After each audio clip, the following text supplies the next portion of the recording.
तर मुंबईतल्या गोरेगाव नेस्को संकुलातल्या लाईव्ह कॉन्सर्टमध्ये ड्रग्सच्या ओव्हरडोसनं दोघांचा मृत्यू झाल्याची धक्कादायक घटना घडली आहे। मुंबईच्या गोरेगाव पूर्वेकडच्या नेस्को संकुलात ही घटना घडली। कॉन्सर्टमध्ये सहभागी झालेल्या एका नामांकित कॉलेजच्या 2 विद्यार्थ्यांचा मृत्यू झाल्यामुळे खळबळ उडाली आहे। मृतांमध्ये एक मुलगा आणि एक मुलगी असल्याची माहिती आहे।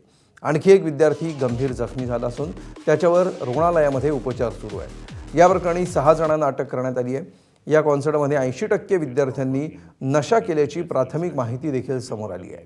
वनराई पोलीस ठाण्यामध्ये सदोष मनुष्यवधाचा गुन्हा दाखल करण्यात आला आहे। नेस्कोच्या सनी जैन, इव्हेंट ऑर्गनायझर आकाश समळ तसंच जखमी झालेल्या कॉलेज तरुणीचा मित्र रॉय याच्या विरोधात गुन्हा दाखल करण्यात आला आहे। दरम्यान या घटनेमुळे परिसरामध्ये खळबळ उडाली आहे।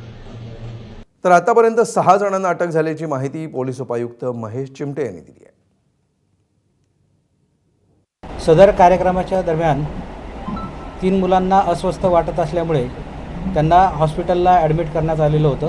त्यापैकी 2 जे मुलं आहेत त्यांची डेथ झालेली आहे आणि एक जे आहे ते ॲडमिट आहेत।